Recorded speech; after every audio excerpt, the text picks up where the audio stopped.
Mesdames et messieurs, bonjour et bienvenue à cette nouvelle édition de notre tournée africaine. Alors, en ce qui concerne la tournée africaine d'aujourd'hui, du dimanche, le 22 février 2026, nous allons commencer avec le Programme alimentaire mondial, le PAM, qui a averti que la crise alimentaire en Somalie risque de s'aggraver rapidement en raison des manques critiques de financement.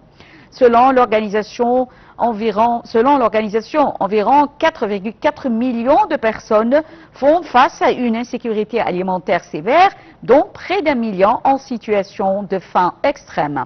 Le PAM indique que son assistance alimentaire d'urgence pourrait être interrompue d'ici avril si de nouveaux fonds ne seront pas mobilisés, alors que l'agence a déjà réduit le nombre de bénéficiaires de plus de 2 millions à environ 600 000 personnes.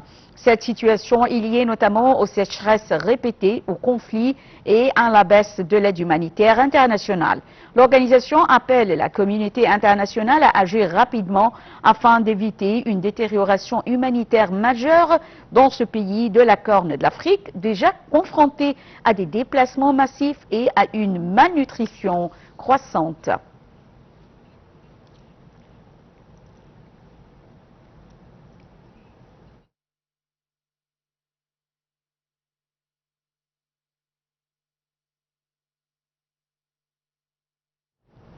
Et j'ai le plaisir d'avoir actuellement avec moi en ligne Dr Samir Selimane, analyste politique, qui va nous jeter la lumière sur la situation en Somalie. Alors, bonjour, monsieur Samir Selimane, bonjour. Bonjour. Bonjour. Alors, veuillez nous jeter plus de détails sur la situation actuelle en Somalie en ce qui concerne la situation humanitaire, on peut dire. Ben, la situation humanitaire, elle n'est pas très encourageante. C'est vraiment depuis les problèmes de la séparation de la partie qu'on appelle Somaliland et l'intervention de pas mal des pays externes qui alimentent le conflit entre la Somalie et qu'on appelle Somaliland. C'est en tension permanente. Donc la situation se dégrade tous les jours et le cas échéant demande une intervention assez claire, rapide, car l'Égypte essaye, à mon avis, d'envoyer des troupes d'une manière un peu discrète pour essayer d'en résoudre et en même temps protéger ses frontières et ses intérêts dans la région. Oui. Alors, selon vous et selon les dernières évolutions de la PAM, Programme alimentaire mondial, quelle est aujourd'hui l'ampleur réelle de la crise alimentaire en Somalie? Ben, c'est une crise quand même sans précédent et qu'on en parle peu par rapport à d'autres crises. Et il y a quand même plusieurs de cas de presque au bord de la famine, il y a des problèmes de sécurité, des problèmes de transport, des problèmes de tout genre. Le cas échéant demande une intervention assez nette de toutes les nations Unies et d'autres organisations humanitaires, parce que d'une ampleur sans précédent, et ça, apparemment, les médias mondiaux ils sollicitent pas ce problème d'une manière assez précise pour inciter de l'aide alimentaire et médicale et de tout genre. En Somalie, oui. Tout à fait. Oui. Alors, dans quelle mesure on peut dire que la situation en Somalie reflète-t-elle la crise, on peut dire, la plus large de la faim en Afrique? Parce qu'il y a beaucoup d'enjeux, beaucoup de partis externes qui veulent avoir une influence, une sortie vers la mer, l'Éthiopie par exemple, les Émirats arabes unis, qui n'est caché à personne, d'autres, Israël en premier rang.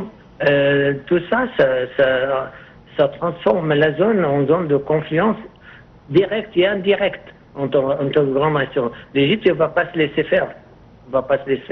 Elle va protéger ses frontières, tout le monde le sait. Elle a les moyens militaires, économiques et politiques de mettre la pression. Et quand même toutes les puissances mondiales sont aux côtés de la raison, côté d'Égypte. Et on en parle de récemment, même Monsieur Trump en personne, il voit que ces conflits doivent être résolus le plus tôt possible, parce que c'est l'intérêt de tout le monde qui est en jeu. Donc la zone, il paraît qu'une petite zone en Afrique de l'Est, mais l'enjeu est beaucoup plus important que ça. C'est toute l'Afrique. Vous voyez que c'est bien toute l'Afrique, non pas seulement la Somalie. Et voilà, exactement. Toute la région de toute l'Afrique entière est menacée par sa stabilité et son activité économique. Oui. Alors je tiens à vous remercier infiniment, Monsieur Samir Slimane, analyste politique, pour ces informations concernant la résolution de la PAM, qui avait déclaré que la crise alimentaire en Somalie risque de s'aggraver rapidement. Alors, on enchaîne, mesdames et messieurs, avec un autre sujet, l'Afrique de l'Est, qui confirme sa position de région la plus dynamique du continent africain, avec une croissance moyenne estimée à près de 6%, dépassant ainsi la moyenne africaine. Stabilité macroéconomique, investissement stratégique et intégration régionale expliquent cette performance. Voyons ensemble ce commentaire signé Marwa Araf. L'Afrique de l'Est continue d'afficher une dynamique économique remarquable. Selon le bureau sous-régional de la Commission économique des Nations Unies pour l'Afrique, la croissance moyenne de la région avoisine les 6% sur la période récente, contre environ 4,1% pour l'ensemble du continent. Une progression qui confirme la résilience des économies est-africaines dans un contexte mondial marqué par les pressions inflationnistes et les incertitudes géopolitiques. Cette performance repose d'abord sur une relative stabilité macroéconomique dans plusieurs pays, avec une meilleure maîtrise de l'inflation, des politiques budgétaires plus prudentes et des réformes structurelles visant à améliorer l'environnement des affaires et à attirer les investisseurs. La communauté de l'Afrique de l'Est joue également un rôle déterminant grâce au renforcement de l'intégration commerciale, à la réduction des barrières douanières et à la facilitation des échanges intrarégionaux. Les investissements massifs dans les infrastructures, routes, réseaux, ferroviaires et ports, ainsi que le développement accéléré des énergies renouvelables, notamment hydroélectriques et solaires, contribuent à améliorer la compétitivité régionale et à soutenir la croissance à long terme. Parallèlement, la solidité de la demande intérieure et la reprise progressive du tourisme international renforcent l'activité économique. Les secteurs des services, en particulier les télécommunications, la finance et le transport, enregistrent des performances soutenues, tandis que la modernisation agricole et l'essor des industries manufacturières légères permettent de diversifier les économies nationales. L'augmentation des investissements directs étrangers dans l'énergie, les infrastructures et les technologies renforce également les capacités de production. Portées par l'or et les produits pétroliers, les exportations sénégalaises ont fortement progressé en décembre 2025, permettant un retour à un excédent commercial mensuel et à une nette réduction du déficit annuel. Voyons ensemble ce compte rendu.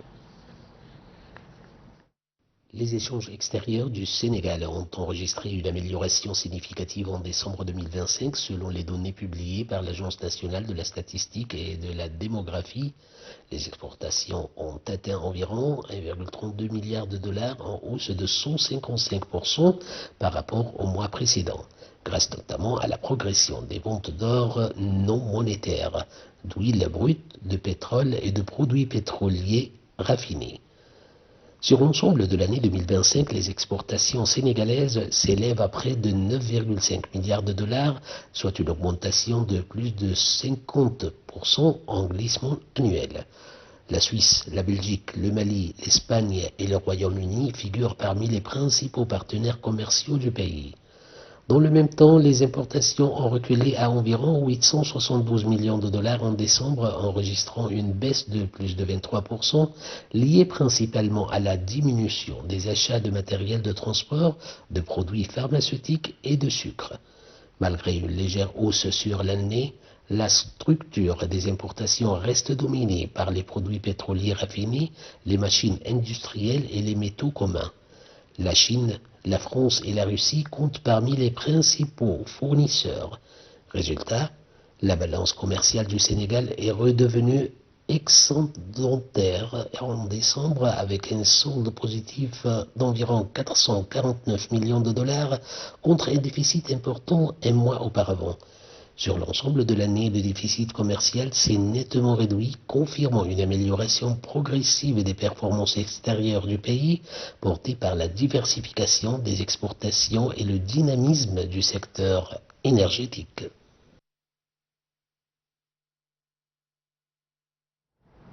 Le Ghana a officialisé sa décision de porter le différend frontalier maritime avec le Togo devant une instance d'arbitrage international. Cette démarche annoncée par le président, ou plutôt par le porte-parole du président dans un communiqué, vise à résoudre la question conformément aux dispositions de la Convention des Nations Unies sur le droit de la mer. Voyons ensemble. Le Ghana a officiellement initié une procédure d'arbitrage international pour résoudre le différend frontalier maritime qui l'oppose au Togo. Le gouvernement ghanéen, par l'intermédiaire du bureau de communication de la présidence, a confirmé dans un communiqué publié vendredi 20 février 2026 avoir informé le Togo de son intention de faire appel au droit international pour délimiter la frontière contestée. Cette démarche, selon le gouvernement ghanéen, vise à clarifier la question des frontières par le biais des mécanismes juridiques internationaux établis et surtout à prévenir toute nouvelle escalade des tensions entre les institutions des deux pays. Le Ghana réaffirme néanmoins son engagement à parvenir à une résolution amiable. En effet, la résolution de ce différend est cruciale pour les intérêts économiques et diplomatiques des deux nations car elle a des implications directes sur la gestion des ressources en mer et les questions de juridiction. L'objectif final est de préserver et de renforcer les excellentes relations de longue date entre les deux pays. Ce conflit de longue date résulte de l'absence d'une frontière maritime officiellement reconnue par le Ghana et le Togo.